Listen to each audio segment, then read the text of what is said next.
পুরো ইভেন্টটা তো সবকিছু বলতে পারি আপনিই ছিলেন, স্টাইল আইকন আপনি ছিলেন এবং আপনি জুটি বেঁধে ফটোশুটও করেছেন। তো সবচেয়ে ডিফিকাল্ট কি ছিল আপনার কাছে? আমার কাছে এই পুরো জার্নিতে ডিফিকাল্ট কোনো কিছুই মনে হয় নাই, কারণ আমার কাছে পুরোটাই মনে হয়েছে যে আমার একটা মানে লাইক আমরা টোটালি একটা থাকে না যে টিম ওয়ার্ক অথবা টোটালি অনেক এনজয় করা বিষয় ছিল। যখন আমি ফুটেজ দেখি, আমাকে যে ডিরেক্টর ছিল রাশিদ, উনি বারবার বলছিল যে মিম শট খুব সুন্দর হয়েছে। ভাইয়া অ্যাকচুয়ালি কি আমরা শুটিং করেছি? মানে আমরা আসলে এতটা বেশি এনজয় করেছি যে কোন ফাঁক দিয়ে যে আসলে শুটিং হয়েছে টেরও পাই। আচ্ছা, আপনার সাথে ভাইয়াও ছিল, তো ভাইয়া কি আরো আগে টের পাইনি? ও যদি টের পেত তাহলে হয়তো ক্যামেরার সামনে থাকতো। আমি এটাই জানতে চাচ্ছি আসলে ভাইয়াকে ক্যামেরার সামনে সিরিয়াস রাখার জন্য কি করেন?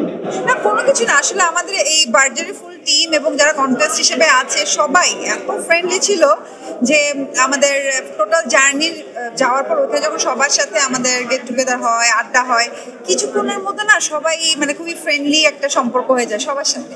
মানে এটা যে একটা ইভেন্ট বা ফটোশুট ছিল এটা একদমই ফিল হয়নি, বরঞ্চ আমরা এনজয় করেছি এবং যারা কন্টেস্ট ছিল তাদের যে ফটোশুটগুলো হতো, ভিডিও হতো, সো ওইটা অনেক মজা লাগতো। ওরা মেকআপ নিচ্ছে, ওরা রেডি হচ্ছে, ওরা আউটফিট পরতেছে, আমরা দূর থেকে তাকিয়ে তাকিয়ে ওদের মানে ফটোশুটগুলো দেখতাম এবং মাঝখান থেকে আমরা নিজেরাও তো ফটোশুট করেছি। আচ্ছা আপু, আপনাদের তো কোনো অফিসিয়াল থিম ছিল না, যদি আপনাকে বলা হতো আপনার এবং ভাইয়ার জন্য একটা থিম চুজ করতে, তাহলে কোনটা চুজ করতেন এবং কেন চুজ করতেন? এইটা একটা মজার বিষয়। আমি বারবার করে মানে আমি আসলে ওদের লিস্টে ছিলাম না ফটোশুটে, ওকে? সো আমরা যখন যাই আমি জাস্ট নর্মালি বলেছিলাম যে আচ্ছা সবার যেহেতু গ্ল্যাম শুট হচ্ছে, আমার সাথে যেহেতু সনি যাচ্ছে, সনি যাওয়ার প্ল্যান ছিল না, আগে ছিল আমার মা, হ্যাঁ।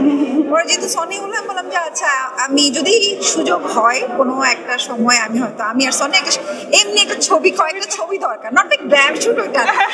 তো ওরা বললো ওকে ফাইন। অসাধারণের ছোঁয়া পেলে সাধারণে কি ফিরে যাওয়া যায়? বার্জার লাক্সারি সিল্ক, গ্ল্যামারাস দেয়াল এমনটাই যেন নিজেকেই ছাড়িয়ে যায়।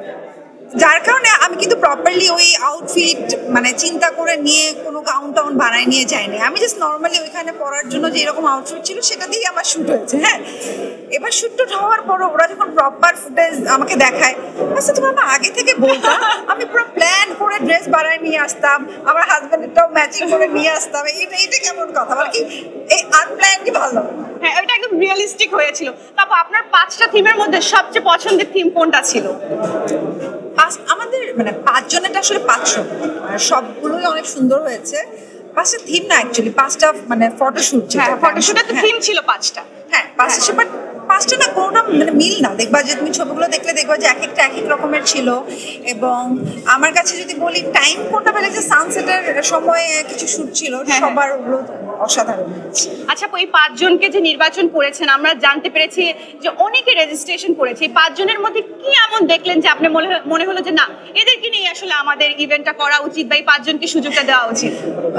বিশ্বাস করো 5 জনকে বাছাই করতে আসলে আমাদের অনেক কষ্ট হয়েছে, কারণ আমরা যে 3 জন জাজ ছিলাম, আমি, অমিতাভ ভাই এবং পার্থদা, আমরা 15 থেকে করেছি এবং 15ই আসলে পারফেক্ট ছিল। আসলে কাপল তো আসলে বাছাই করা যায় না, সব কাপলই অ্যাকচুয়ালি অনেক সুন্দর হয় এবং 15 জনই পারফেক্ট। বাট সেখান থেকেও যেহেতু আমাদেরকে বাছাই করতে বলা হয়েছে, সো আমরা 5টা কাপলকে সিলেকশন করেছি এবং নানা রকম দিক থেকে আসলে তাদের ছবিগুলো দেখতে কেমন লাগে, তাদের কেমিস্ট্রি কিরকম, সবকিছু মিলে। আচ্ছা আপু, এটা তো প্রথমবার আপনার কাজ না বার্জারের সাথে, এর আগেও আপনি বার্জারের টিভিসি করেছেন, তো বার্জারের সাথে কাজের আসলে আপনার এক্সপিরিয়েন্সটা কেমন ছিল? অবশ্যই ভালো। আমি অ্যাজ এ মানে বার্জারের ব্র্যান্ড অ্যাম্বাসেডর হিসেবে কাজ করছি আরও 2 বছর আগে থেকে, তো ডেফিনেটলি অনেক ভালো লাগছে এবং এই কনসেপ্টটা একদম নিউ। মানে আসলে বার্জারকে থ্যাঙ্কস দিতে হয়, কারণ প্রথম আমি যখন শুনি আমি ওয়াও, এটা তো আসলে আগে কখনো কেউ ভাবেনি অথবা কেউ চিন্তাও করেনি, সো ভালো লেগেছে। থ্যাংক ইউ সো মাচ আপু, থ্যাংক ইউ।